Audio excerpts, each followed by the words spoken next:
যে আল্লামা দেলোয়ার হোসেন সাঈদীকে যারা তোমরা কোরআনের পাখি বলো, কোরআনের পাখি যারা তোমরা বলো, তাকে তোমরা এতটুকুই জানো যে তিনি কোরআনের তাফসীর কারো, কিন্তু তার জীবনের ইতিহাস একটু হলেও আমরা জানি, কারণ আমাদের বাবাদের সাথে তাদের রাজনীতি। আল্লাহু আকবার বলেন। আল্লামা দেলোয়ার হোসেন সাঈদীর সাথে আল্লামা মামুনুল হকের জেলখানার ভিতরে দেখা হয়। আল্লামা দেলোয়ার হোসেন সাঈদী মামুনুল হককে ডাক দিয়ে বলে, মামুন তুমি ভালো আছো? আল্লাহু আকবার বলেন। মামুনুল হক বলে, আপনি তো বুঝতেই পারতেছেন কেমন আছি। বলে, না তুমি নৈরাশ হইও না, তুমি তো মাত্র 2 বছর হলো জেলখানার ভিতরে, আর আমি 12টা বছর ধরে জেলখানার ভিতরে বন্দী হয়ে। তোমাকে তো এমন অত্যাচার অবিচার করে নাই, আর আমাকে উজুর পানি পর্যন্ত তারা দেয় না। জেলখানার ভিতরে যে কি অবিচার আমার সঙ্গে করা হয়েছে, জেল দিয়েছে ফাঁসি দেব, তাতে অসুবিধা নাই। জেলখানার ভিতরে যে অবিচারটা করেছেন আল্লামা সাঈদীর সাথে, একজন কোরআনের পাখির সাথে, একজন বিশিষ্ট কোরআনের দায়ীর সাথে, আল্লাহু আকবার বলেন।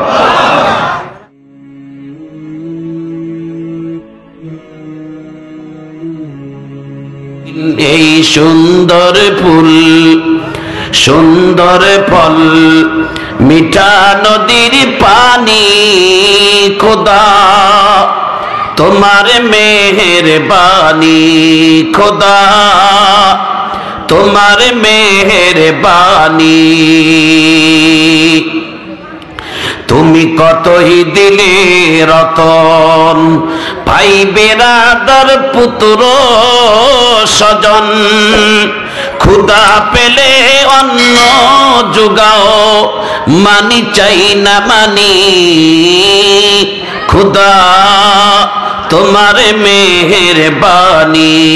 এই সুন্দর ফুল, সুন্দর ফল, মিঠা নদীর পানি, খোদা তোমার মেহেরবানি, খোদা তোমার মেহেরবানি।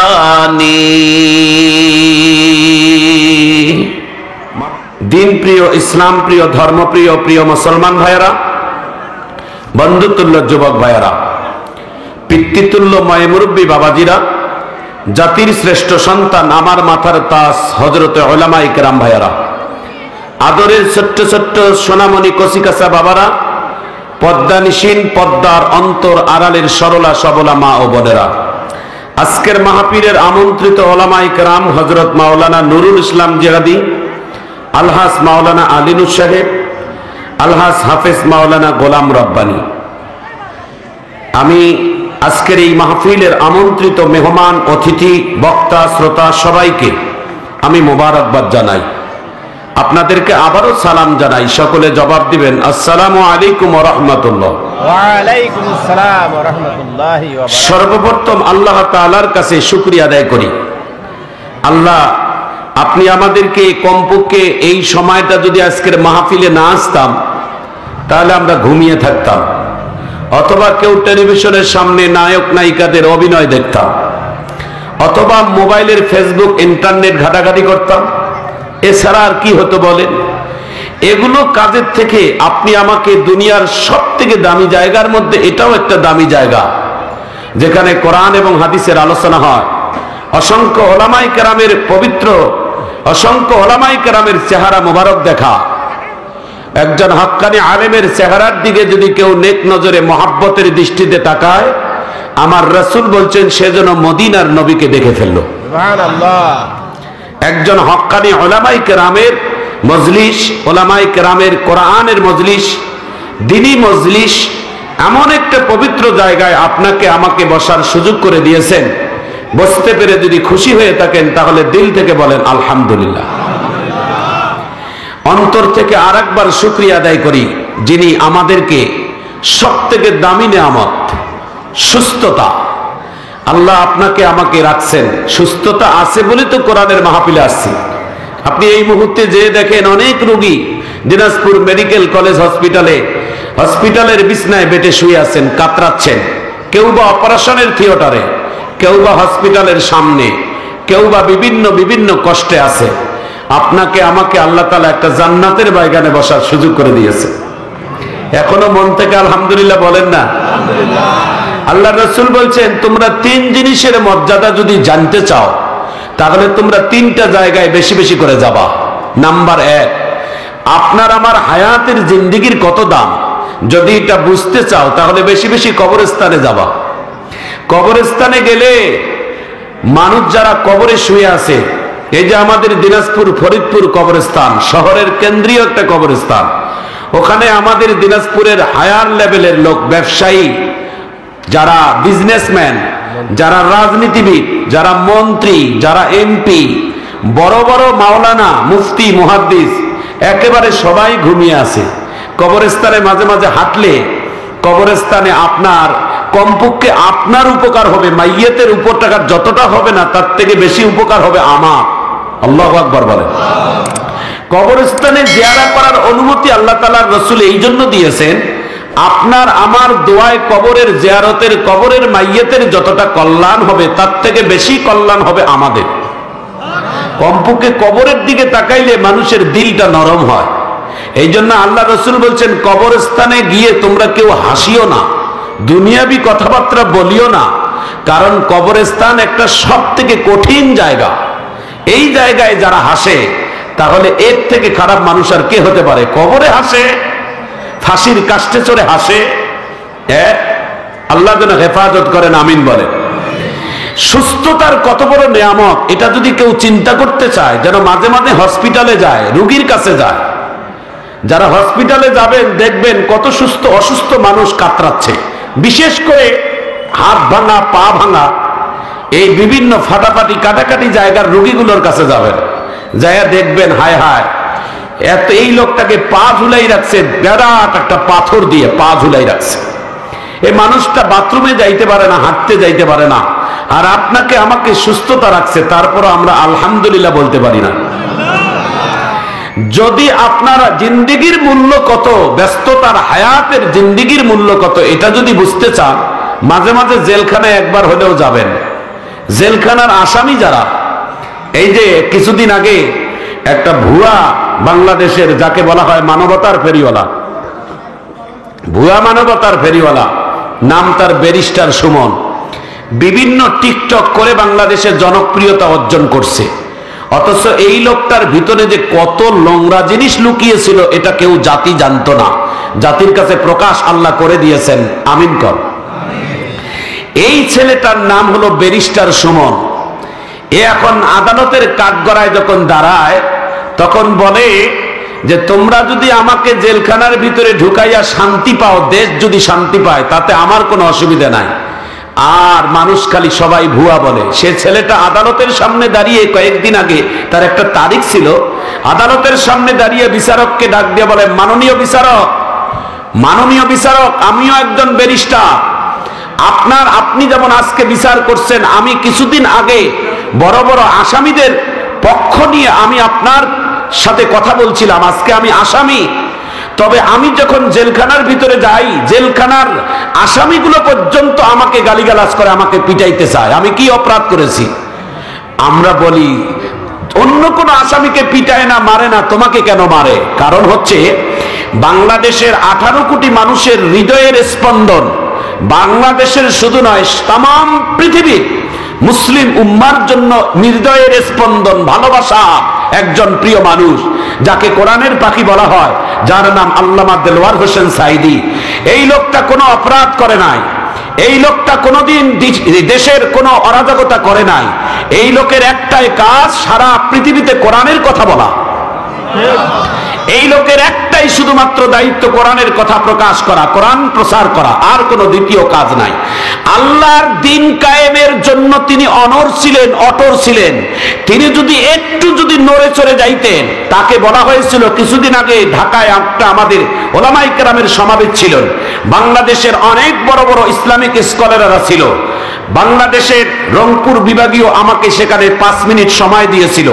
সেখানে ইবনে শাইখুল হাদিস আল্লামা মামুনুল হক তিনি বলছিলেন যে আল্লামা দেলওয়ার হোসেন সাঈদীকে যারা তোমরা কোরআনের পাখি বলো, কোরআনের পাখি যারা তোমরা বলো, তাকে তোমরা এতটুকুই জানো যে তিনি কোরআনের তাফসীর কারক, কিন্তু তার জীবনের ইতিহাস একটু হলেও আমরা জানি, কারণ আমাদের বাবাদের সাথে তাদের রাজনীতি। আল্লাহু আকবার বলেন। আল্লামা দেলোয়ার হোসেন সাঈদীর সাথে আল্লামা মামুনুল হকের জেলখানার ভিতরে দেখা হয়। আল্লামা দেলোয়ার হোসেন সাঈদী মামুনুল হককে ডাক দিয়ে বলে, মামুন তুমি ভালো আছো? আল্লাহু আকবার বলেন। মামুনুল হক বলে, আপনি তো বুঝতেই পারতেছেন কেমন আছি।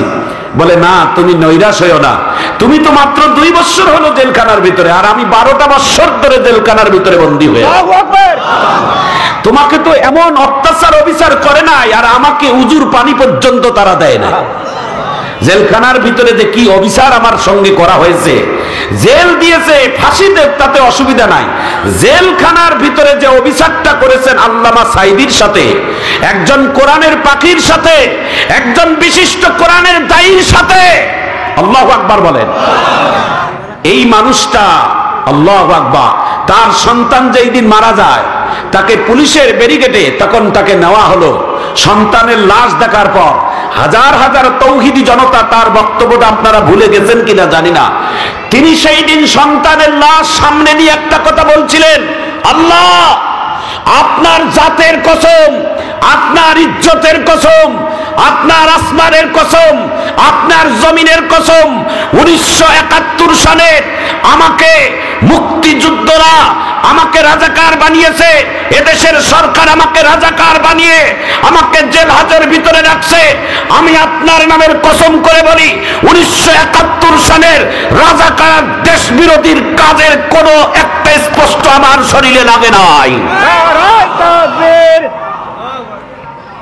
আল্লাহু আকবার কর। এই মানুষটা কোনোদিন এইভাবে কথা বলে, তারপরও জাতি কিভাবে তাকে রাখে। আল্লাহু আকবার। আজকে দেখেন আল্লাহ তাআলা তার সম্মান কোথায় রাখছে। তার মৃত্যুর আগে আপনারা দেখেছেন, মৃত্যুর কয়েক মিনিট আগে যখন তাকে গাড়ি থেকে নামানো হয়, তখন সাংবাদিকেরা ক্যামেরা নিয়ে তার সামনে রেখে বলছিলেন, হযরত কেমন আছেন? সারা পৃথিবীর মানুষ দেখেছে যে তার মুখের হাসি পূর্ণিমার চাঁদটা উদয় হলে যত সুন্দর লাগে, তার থেকে বেশি সুন্দর লেগেছিলেন সেই দিন কোরআনের পাখি আল্লামা দেলোয়ার হোসেন সাঈদীর হাসি। আল্লাহু আকবার কর না কেন? আল্লাহ। এই মানুষটা এত তাড়াতাড়ি মারা গেলেন।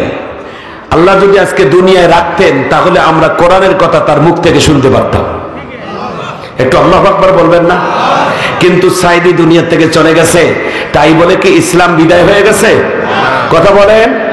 একজন সাঈদী চলে গেছে, আল্লাহ তাআলা হাজার সাঈদীর রুহানি সন্তানের মুখ থেকে সাঈদীর কথা আল্লাহ বাহির করাচ্ছে। আল্লাহু আকবার বলেন। আমি আল্লামা আবুল কাসেম সরকার দেলোয়ার হোসেন সাঈদীর পায়ের জুতাটাতে টানাটানি করব, এর যোগ্যতা আমি রাখি না। বাংলাদেশের যত ইসলামিক বক্তা আছে, একজন বক্তাও সাঈদীর বাহিরে যাইতে পারে না। যদি যায়, কি কওমি কি আলিয়া, তার যে সুন্দর চমৎকার বয়ান, কোন জাতিকে তিনি টাচ করেন নাই, কাউকে আঘাত দিয়ে কথা বলেন নাই। যে আমার 2টা চোখ, সাঈদীর 2টা চোখ, একটা ডান চোখ একটা বাম চোখ, আমি আলিয়ার আলেম, আমার কাছে একটা চোখ হলো আলিয়া আর একটা হলো কওমি, আমার কাছে কোনো তফাৎ নাই। যারা দিনের কথা বলে আমি সাঈদীর কাছে তারা আমার কলিজার থেকে দাম। আল্লাহু আকবার কর। বাংলাদেশে এমন দরদ মাখা বক্তা আর ইসলামিক স্কলার আর আসবে কিনা জানি না, এত দরদ নিয়ে তিনি কথা বলেছেন, সারা পৃথিবীর মানুষদেরকে কোরআনের দাওয়াত দিয়েছেন। শুধু তাই নয়, একটি কথা বলে আমার মূল আলোচনায় যাই। যারা যারা শুনতে চান একটু 2 হাত উঁচু করে আল্লাহু আকবার বলে দেখান। বলে দেখান না কেন? এইভাবে হাতটা নাড়া দিয়ে আল্লাহু আকবার কর। আমি গত 3 দিন আগে আমি ভাইয়ের সাথে কথা বললাম। এ ভাই, ইনি একজন ইসলামিক স্কলার, একজন বড় তাফসীর কারক। আমার আইনুল ভাই 10 দিন উমরা থেকে এখনো আসা হয় নাই। প্রতি মাসে আল্লাহ তাআলা বাইতুল্লাহ কাবা শরীফ তাকে জিয়ারা নসিব করায়, আমিন কর। এই মানুষটা কিছুক্ষণের পর দোয়া করবে, আমার হাত তুলবো, কেউ একটা লোক উঠবেন না। আমি সর্বোচ্চ আমি কথা দিলাম আপনাদেরকে 45 মিনিট বক্তব্য বলতে, তার মধ্যে আমার 15 মিনিট চলে গেছে, আর 30 মিনিট সময় আছে। এই 30 মিনিটের ভিতরে আমার আলোচনা শেষ হয়ে যাবে। আলোচনা 2-3 ঘন্টা আলোচনা লাগে না, 2-3 ঘন্টা লাগে না। কোরআনের কথা অল্পই, আল্লাহ যেন অনেক বিশাল করে যেন অন্তরের ভিতরে ঢুকাই দেয়। একটু আমিন কর। একটু দিলের কান নরম করে দেয়। সৌদির বাদশা কুয়েত আর ইয়েমেন যুদ্ধের শান্তির চুক্তির জন্য যখন বিশ্বের 400 বড় বড় ইসলামিক রাষ্ট্রনায়কদেরকে দাওয়াত করলেন, তৎকালীন সময় বাংলাদেশ গভর্নমেন্টে দাওয়াত না দিয়ে আল্লামা মরহুম শহীদ দেলওয়ার হোসেন সাঈদীকে দাওয়াত করেছে। আল্লাহু আকবার বলবেন না? আল্লামা মরহুম দেলওয়ার হোসেন সাঈদী যখন সৌদি গভর্নমেন্টের পক্ষ থেকে দাওয়াত পাইল, তিনি বাংলাদেশের এমপিও না, মন্ত্রীও না, শুধু তিনি কোরআনকে সুন্দর করে রচনা করতে পারেন, তাফসীর করতে পারেন, এর জন্য আল্লাহ তাকে সম্মান দিয়েছে। আল্লাহু আকবার। আপনারা আমার দিকে তাকান, এই কোরআন কার? আল্লাহ। একটু জোরে বলেন না কেন?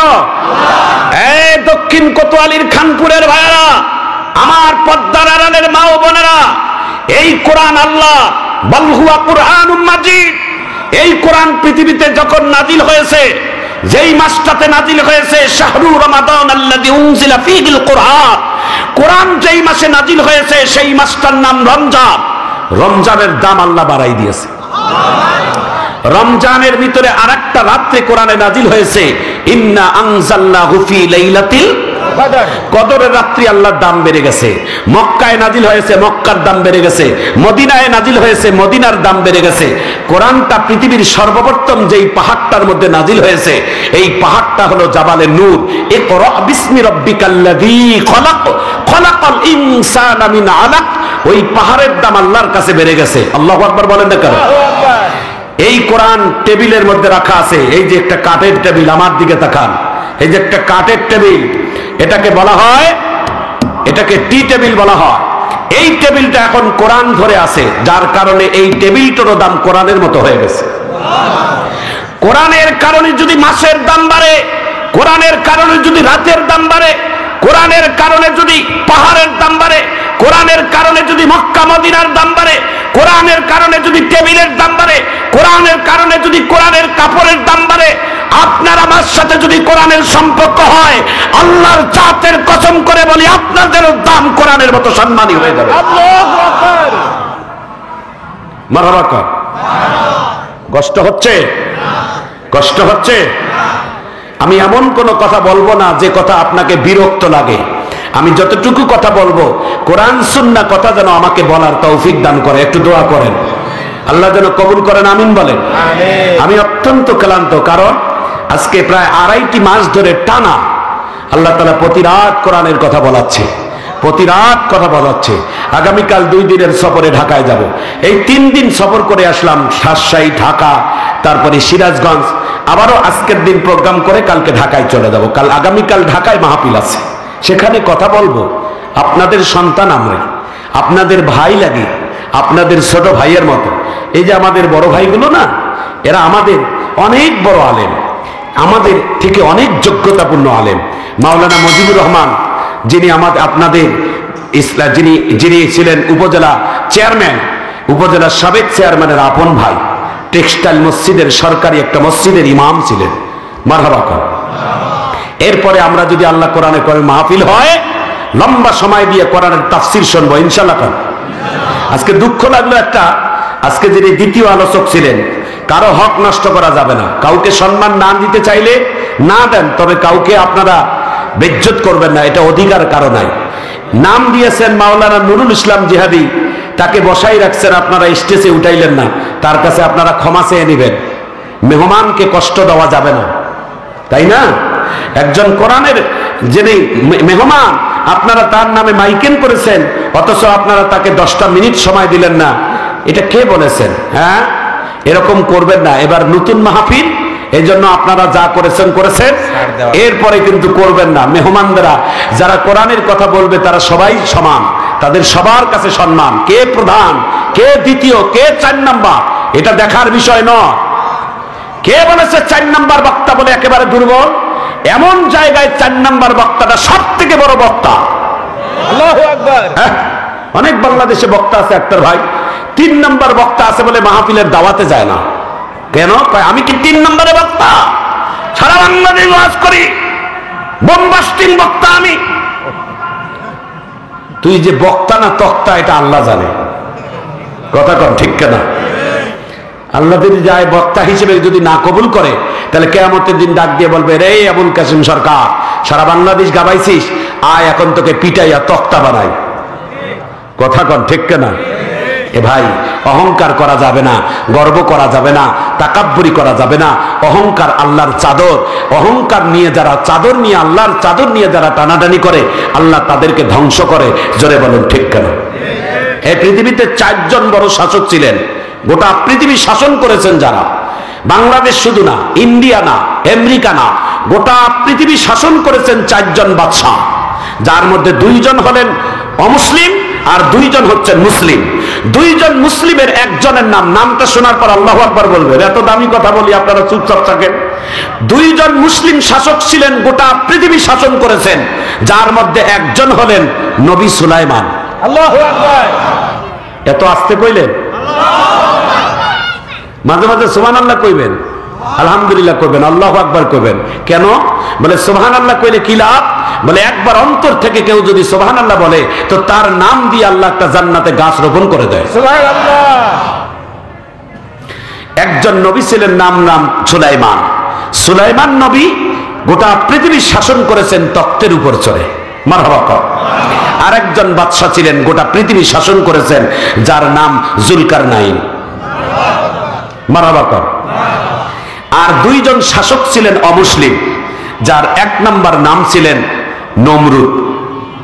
কি নাম ছিলেন? নমরুদ। সে নিজেকে অনেক বড় মনে করত। আল্লাহ তাকে বলছে, রে নমরুদ রে, এই নমরুদ, তুই যে বড় শাসক, তুই যে ক্ষমতা দেখাস, আমি আল্লাহর অনেক বড় গজব লাগবে না, একটা ল্যাংড়া মশার কাছে আমি তোর সাথে যুদ্ধ লাগাইলে দাও। সুবহানাল্লাহ একটু জোরে বলবেন না? আমি একটা ছোট্ট কোরআনের আয়াত বলবো, দেখি কত জোরে আপনারা হাত মেরে আল্লাহু আকবার বলেন। যখন আমি আয়াতটা থামবো, তখন হাত তুলে আল্লাহু আকবার বলবেন। ইনশাআল্লাহ কর না? এমনি হবে না, একটু গালাটা হেকারি দেন। মুরব্বি, মারহাবা কর। বিসমিল্লাহির রহমানির রহিম।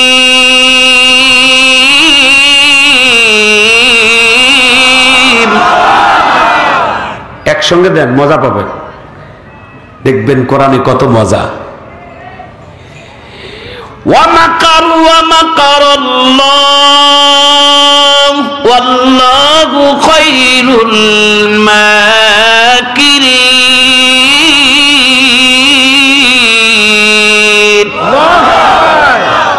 নদীর কুল ভাঙে ও কুল করে, এই তো নদীর খেলা।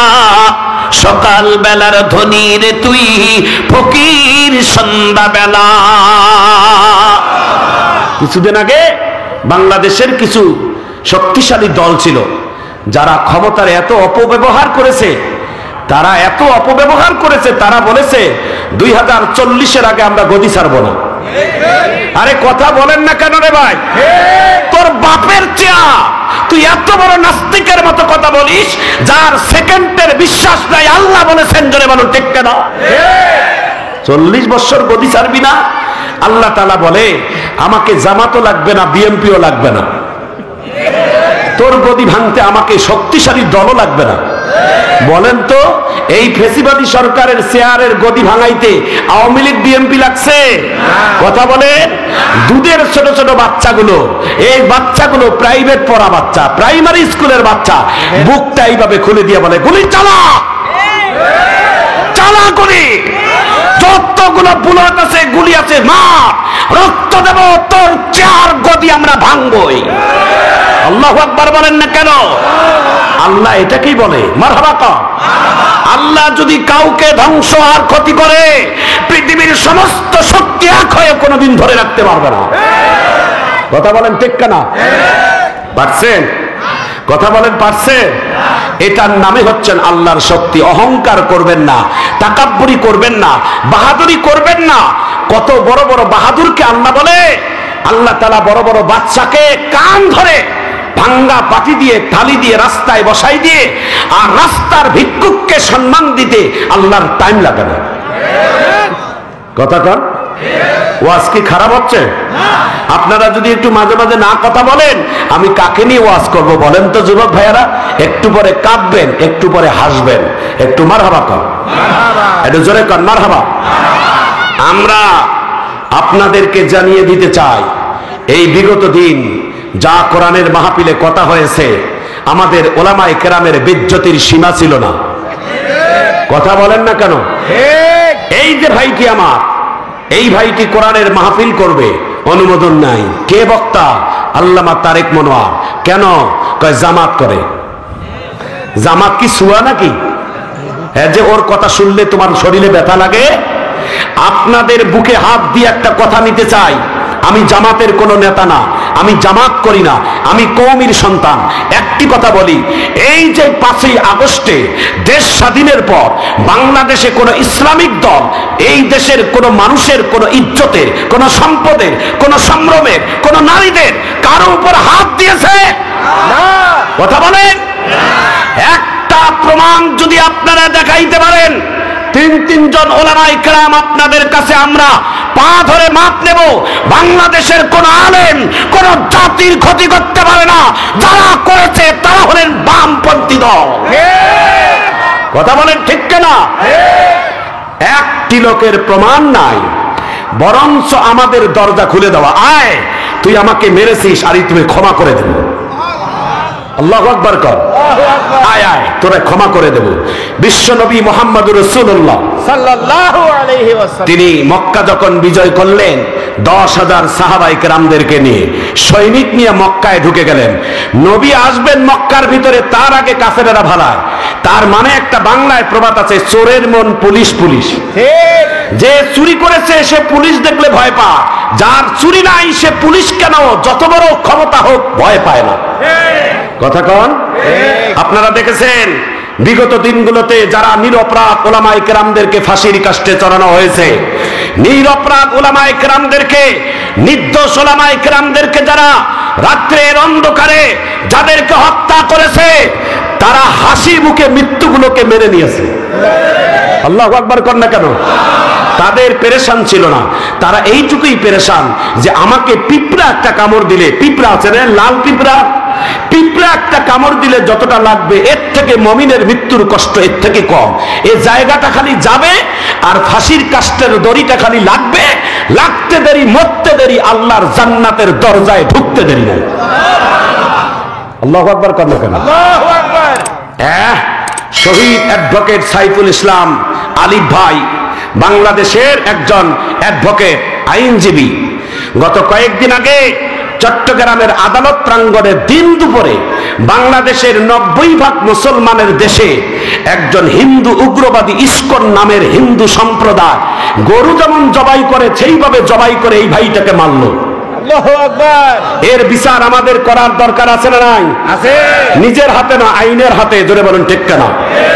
আইন প্রশাসনের লোকেরা ইস্কনের নেতা তাকে অ্যারেস্ট করেছেন, চিন্ময় কুমার প্রভু। ওটা প্রভু না, ওটা গবু। কথা কন ঠিক কিনা? ওটার পিছনে যে কত খারাপ জিনিস লুকিয়ে আছে এটার ইতিহাস আপনারা জানেন না, কিছুটা আমরা রিসার্চ করি দেখি, তার জীবনের ইতিহাস আমরা জানি। নাউজুবিল্লাহ কর। আজকে সেই লোকটাকে যখন গ্রেফতার করেছে, হাজার হাজার উগ্রবাদীরা খেপেছে। সব থেকে বিশ্বের সব থেকে বেশি যেই দেশটা খেপেছে সেটা হলেন আমাদের এই পার্শ্ববর্তী, এই যে বাতি দেখা যায়, এই এখান থেকে 1 কিলোমিটার হবে না, এটা হলো ইন্ডিয়া। এই ভারতের দেশের একজন নেতা, বিজেপি নেতা, যার নাম এই লোকটি শুভেন্দ্র প্রভু, তিনি আবার ওর প্রেমে পাগল হইয়া বলছে, যদি এই চিন্ময় কুমার প্রভুকে যদি কয়েকদিনের মধ্যে যদি তাকে মুক্তি করা না হয়, তাহলে ভারতের মানুষেরা আমরা বর্ডারের কাছে গিয়ে যা হামলা চালাবো। আমরা বলি, আমরা কি নলিপক খাবো? যুবকেরা হাত তুলে বলেন, তোমরা আমাদেরকে আসবা ভারতের কিনারে আসে যুদ্ধ করবা, বাঙালি ছেলে আমরা কি নলিপক খাবো? হাত তুলে বলেন, হাত তুলে বলেন আল্লাহু আকবার। আমরা বলতে চাই আজকের কোরআনের মাহফিলে, ভারত সরকার তোমরা আমাদেরকে আঙ্গুল তুলে সব সময় কথা বলছো, আমরা মেনে নিয়েছি, তবে এইটুকুই আমরা আপনাদেরকে বলি, আমাদের থেকে তোমাদের দেশ শক্তিশালী, আমাদের থেকে সৈনিক তোমাদের বেশি, আমাদের থেকে অস্ত্র তোমাদের কাছে বেশি, আমাদের থেকে জনগণ তোমাদের কাছে বেশি। তবে একটা কথা বলে দিতে চাই, আমাদের একটা জিনিস আছে যাহা তোমাদের মধ্যে নাই। এই ছেলেগুলো কি ওয়াজ বোঝে না? মারহাবা কর। কথা বলেন না কেন? ভারতকে বলে দিতে চাই, তোমরা আমাদেরকে আঙ্গুল তুলে কথা বলো, ভয় দেখাও, তোমাদের শক্তি থাকতে পারে, তবে আমাদের কাছে একটা জিনিস আছে যা তোমাদের কাছে নাই। সেই জিনিসটা হলো আমাদের ঈমান। কি নাম? ঈমান। আমিনু কামা আমানান নাস।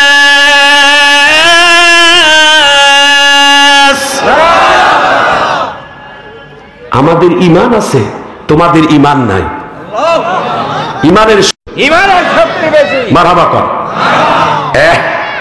তোমরা একটু পরে চোখের পানি ফেলে কাঁদবা, একটু পরে কাঁদবা। আমি এমন একটি হৃদয় বিদারক কথা বলবো, যে কোরআন কথা শুনতে আসছি, এই কোরআনের কথা আমরা একটু বলবো। একটু মারহাবা কর, একটু জোরে কর মারহাবা। ভাইজান আমার, বন্ধুগণ আমার, এই যে শুনলাম, এই যে আজকের মাহফিল থেকে আপনাদের কাছে জানিয়ে দিতে চাই, আগামীকাল দিনটা হবে সোমবার। জোরে বলেন কোন বার? আরে খানপুরের ভাইয়েরা, আগামীকাল দিনটা হবে সোমবার। ভারতের একজন বিজেপি উগ্র নেতা তিনি বলেছেন, আগামীকাল নাকি ভারতের তিনি বর্ডারের কাছে এসে মিছিল করবেন, আন্দোলন করবেন বাংলাদেশের তৌহিদি জনগণের বিরুদ্ধে। আসলে কি বাংলাদেশে তারা হামলা করবে নাকি করবে না, এটার প্রশ্নের জবাব আমরা তাদের কাছে জানতে চাই না। আমরা কিন্তু ভারতের অঙ্গরাজ্য না, ভারতের কিন্তু আমরা রাষ্ট্র না, আমরা কিন্তু একটা স্বাধীন বাংলাদেশের একটা রাষ্ট্র। এটার নাম হলো সুজলা সুফলা বাংলাদেশ। তোমরা আমাদের দেশের আভ্যন্তরীণ বিষয় নিয়ে তোমরা নাক গলাইও না। আমাদের দেশের যারা অপরাধী করে তাদের সাজা পেতেই হবে। সে যতই বড় প্রভু হোক, আর যতই বড় মুফতি হোক, আর যতই ক্যাডার হোক, অপরাধ করেছে সাজা পাইতেই হবে। সে যেই পন্থী হোক, চিৎকার দিয়ে ধরে বলুন ঠিক কিনা? মারহাবা কর, আরো জোরে কর মারহাবা। আমরা তোমাদের কাছে জবাব দিতে চাই, আগামীকাল সোমবার যদি তোমরা যদি আমাদের বিরুদ্ধে আন্দোলন করো, কথা বলো, তোমরাও কিন্তু প্রস্তুত নিয়ে দাও। আমাদের বাঙালিদের তোমাদেরকে জবাব দেওয়া লাগবে না। তোমাদের ঘরের মধ্যে আমাদের মুসলমানেরা আছে, ওখানকার মুসলমানেরাই কিন্তু তোমাদের জবাব দিয়ে দিবে। জোরে বলুন ঠিক কিনা? একটু মারহাবা কর, হাত তুলে বলেন, এইভাবে নারা দিয়ে জোরে কর, একটু জোরে কর আল্লাহু আকবার। একটু মনের শান্তি দেওয়ার জন্য আপনাদেরকে একটা ছোট্ট সঙ্গীত শোনাই, যাহাতে আপনারা খুশি হবেন। একটু মারহাবা কর। যখন বলবো তো এইভাবে হাতটা ছড়াই দিয়ে শুনবেন আর এইভাবে দিবেন। দাও তো বাবা ছেলেরা। জান্নাতে একাই আমি যাব না তো ভাই, জান্নাতে একাই আমি যাব না তো ভাই, তোমাকেও জান্নাতে দলে নিতে চাই। মারহাবা, মারহাবা কর। তোমাকেও জান্নাতে দলে নিতে চাই। যাবেন জান্নাতে? যাবেন? একটু মারহাবা কর। হাত নামান, কষ্ট হচ্ছে আপনাদের। নামাজে আসো যদি প্রতি আজানে, মনে রেখো এলে তুমি ফুল বাগানে। নামাজে আসো যদি প্রতি আজানে, মনে রেখো এলে তুমি ফুল বাগানে। যে বাগে রহম জরে, যে বাগে রহম জরে হৌরে শোনাই, জান্নাতে একাই আমি যাব না তো ভাই, তোমাকেও জান্নাতে দলে নিতে চাই। যদি ভালো লেগে থাকে তাহলে গায়িকা মমতাজের গান শুনে আপনারা টাকা ফিকান, টাকা দেন, হাদিয়া দেন, মারাবা কন, কত কি কন। আর আমরা এত কষ্ট করে একটা সঙ্গীত গাইলাম জান্নাতের ব্যাপারে, একটা মারহাবাও কইবেন না? খালি হুজুরদের ব্যাপারে কিপটামি। বাংলাদেশের বিভিন্ন জেলায় ঘুরে ঘুরে মাহফিল করি। বরিশালে এক জায়গায় মাহফিল করতে গেলাম, মাহফিলের পরে প্রায় হাজার হাজার শ্রোতা মুসাফা করতেছে। শীতের রাত বাজে 1টা। মুসাফা করে করে অনেক লোক এমন হাতের মধ্যে চিপা দেয়, 10 দিন ভাত খাওয়া যায় না ব্যথায়। মনে মনে কই, চিপা দিস 10টা টাকা দিয়ে চিপাবে। দেখো হুজুরের সাথে মুসাফা দিস, 10টা টাকা দিতে ইচ্ছা করে না। মারহাবা কর।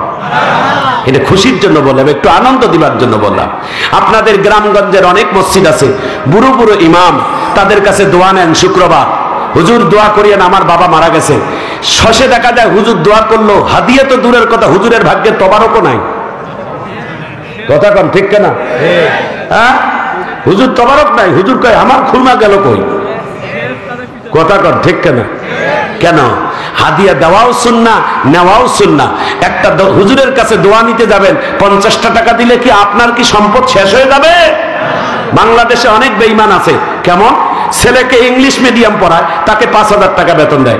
বাংলা বিভাগে পড়ায়, তাকে 3,000 টাকা দেয়। তারপরে সমাজ বিজ্ঞান পড়ায় 2,000 টাকা দেয়। বাড়ির পাশে একজন মসজিদের ইমাম প্রাইভেট পড়ায় আরবিতে, একে 3 মাস পড়াইছে, তার হাদিয়া নাই। আছে না নাই?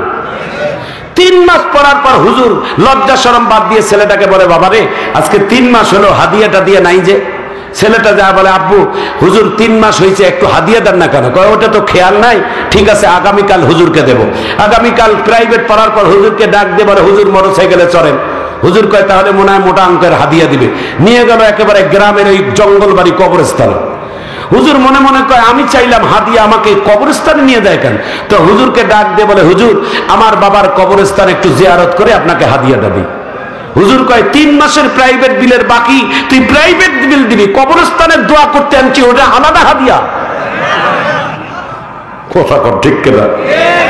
একেবারে কবরস্থানের দোয়া টোয়া করার পর সবার শেষে হুজুরকে একেবারে 10 টাকি নোটগুলোতে কতদিন দখল করে থুছে, ওই 10 টাকি নোট একেবারে 300 টাকা হাতত দিয়ে কয়, হুজুর হাদিয়া নেন, এটা সুন্নত, এটা দেখবেন না, কারণ এটা দেখলে গুনাহ হবে। বুখারী শরীফের এত নম্বর হাদিস। বেঈমানের বেঈমান, জোরে বলেন ঠিক কিনা? কথা বলেন ঠিক কিনা? মুসলমান, বাংলাদেশের যত বিভাগের পড়া আছে, ইংলিশ বলেন, বাংলা বলেন, সমাজ বলেন, অর্থনীতি বলেন, সমাজনীতি বলেন, সব থেকে কোরআনের পড়ার হাদিয়াটা বেশি হবে। মারহাবা। একজন লোক দাঁড়াই বলেন যে আমি হাদিয়া দেব আগামীকাল। এই দেন কিপটার বাচ্চা, এগুলো সব জানি আমি। মারহাবা কর। ওয়াজে যতক্ষণ ততক্ষণ মারহাবা। আল্লাহ যেন কবুল করেন, আমিন বলেন। এমনি আনন্দ দিচ্ছি ভাই, আপনাদেরকে আর কষ্ট দেব না। আমি এখন গুরুত্বপূর্ণ নসিহতে ঢুকবো। আমি ইনশাআল্লাহ বলবো কি আপনাদের কাছে, সামনে কি একটু যাব? যারা যারা সামনে যাইতে বলছেন না, একটু হাত তুলে দেখান তো দেখি। দেখছেন? দেখছেন? মুরব্বী বুঝেন নাই না? এলে বুঝে নাই, বুঝে নাই। আমি এক মাহফিলে বললাম জাহান্নামে কে যাবেন? কয় আল্লাহু আকবার।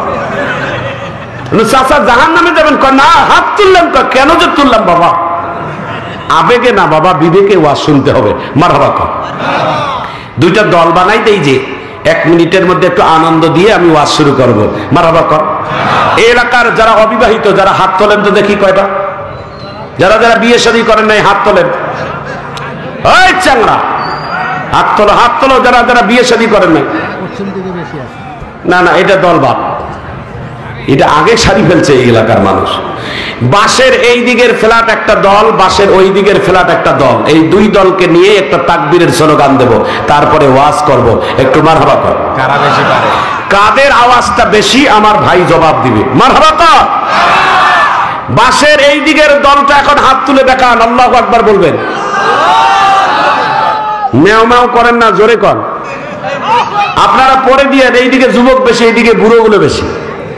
এবার দিবেন, আমি কোরআনের একটা আয়াত পড়বো, যখন থামবো 2 হাত উঁচু করে দিবেন। এই দলের লাভ, আপনারা না, পরে দিবেন ইনশাল্লাহ। রেডি হন, গলাটা ছেড়ে দেন। চাচা রেডি আছেন? চাচার অ্যাকশন দেখেন ভাই। বুড়া বেটা খুব ভালো মানুষ। ঠিক আছে, মারহাবা কর। রেডি হন আপনাদেরকে নিয়ে। হ্যাঁ, রাইট বেশি হয়েছে তো, ওয়াজ কিংবা লাইন পাচ্ছি না। ومكروا ومكر الله والله خير الماكرين।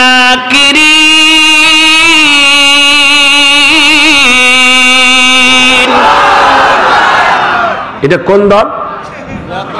বিবাহিত না, এটা এই দল। এটা হলো এই কমলপুরের এলাকা, এটা খানপুর এলাকা। মারহাবা কর। এদের আওয়াজ শুনলেন?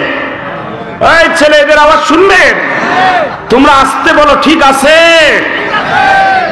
খেলা হবে।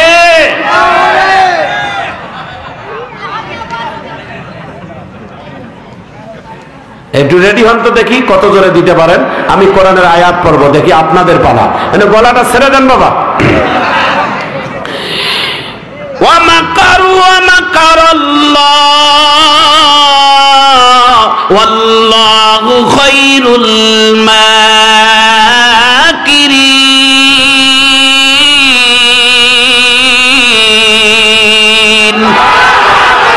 নদীর কুল ভাঙে ও কুল গড়ে, এই তো নদীর খেলা। সকাল বেলার ধনী রে তুই, ফকির সন্ধ্যা বেলা। রেফারি সাহেব আগে বলছে এই দল নাকি ফাস। মারহাবা কর। তোমরা কি লাস্ট না? এইবার আরেকবার হবে, পরে হবে, শেষের দিকে ইনশাআল্লাহ। কর না কর, তাতে না ওয়াজ শুনি গরম হই। মারহাবা কর। আমি বলছিলাম পৃথিবীর সব থেকে শক্তিশালী বাদশা ছিলেন চারজন, যার মধ্যে দুইজন হচ্ছেন মুসলিম। একজনের নাম সুলাইমান, আর একজনের নাম হলেন জুলকারনাইন। আর দুইজন ছিলেন অমুসলিম শাসক, যার মধ্যে ছিলেন একজন নমরুদ। নমরুদ ছিলেন অহংকারী, নমরুদ ছিলেন কাফের, নমরুদ ছিলেন বেঈমান। আল্লাহ ডাক দিয়ে বলেন, নমরুদ রে, আমার আল্লাহর সাথে তোর যুদ্ধ করার দরকার নাই। আমার আল্লাহর 18,000 মাখলুকের একটা ছোট্ট মাখলুক, যেই মাখলুকটার নাম হলো মশা। কথা বলেন কি নাম? মশা। জোরে বলেন কি? মশা কি বড়? এক থাপ্পড়। মশাটাও আবার সুস্থ না, একটা ল্যাংড়া মশা আল্লাহ তার পিছনে লেলিয়ে দিলেন। ল্যাংড়া মশা তার নাকের ডগা দিয়ে ঢুকিয়ে তার মস্তিষ্কের মধ্যে ঢুকলেন। ল্যাংড়া মশা নমরুদের মস্তিষ্কের মধ্যে সুন্দর করে বসে যাইয়া মাঝে মাঝে মস্তিষ্কের মধ্যে একটা করে কামড় দেয়। যখন কামড় দেয় নমরুদের লাভ দেয়, নমরুদের লাভ দেয়। নমরুদের চিকিৎসার জন্য সারা পৃথিবীর বড় বড় ডাক্তারেরা এক হয়ে গেল।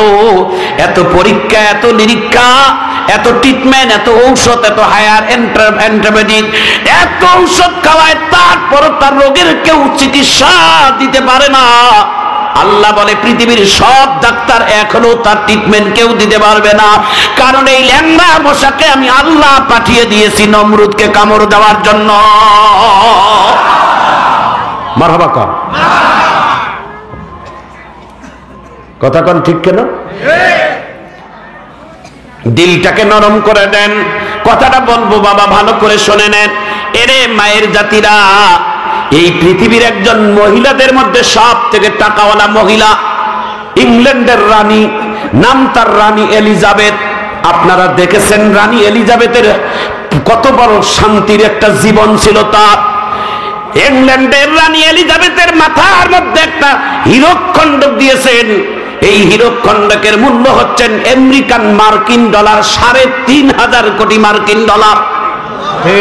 বাংলাদেশের 1000 যুবককে যদি 1000 নোটের বস্তা বানাইয়া তাদের মাথায় বহন করতে দেওয়া হয়, 1000 ছেলে মাথার টাকাটা, তার হীরকখণ্ডকের টাকাটা বহন করতে পারবে না। এত বড় টাকা ছিলেন। পৃথিবীর সব থেকে বড় দামি হাসপাতালে তার ট্রিটমেন্ট হতো। পৃথিবীর সব থেকে দামি খাবার তিনি খেতেন। পৃথিবীর সব থেকে দামি বিছনায় তিনি ঘুমাইতেন। পৃথিবীর সব থেকে তিনি দামি খাবার তিনি খাইতেন। কিন্তু রানী এলিজাবেথ যেই দিন মারা গেলেন, তার সঙ্গে কি গেছেন জানেন? তার সঙ্গে একটা সাদা মার্কিন কাপড়, যেই কাপড়ের মূল্য হলো 500 থেকে 700 টাকা। ভাব নিরালায় গজব কেন রে দুনিয়ায়, শান্তি কেন নাই রে দুনিয়ায়। মারহাবা কর। আর একটু বলবো বলবো একটু শুননার পর মারহাবা না কইলে আমি খুশি হবে কেমনে? এই মিশে দুনিয়ার পিছে পড়িয়া, মরণেরই কথা গেছ ভুলিয়া। যেদিন আজরাইলে সে মারবে থাবা, রক্ষা পাবি না সেদিন পড়বি ধরা। এই মিশে দুনিয়ার পিছে পড়িয়া, মরণেরই কথা গেছ ভুলিয়া। যেদিন আজরাইলে সে মারবে থাবা, রক্ষা পাবি না সেদিন পড়বি ধরা। মারহাবা কর। যাবেন না কেউ।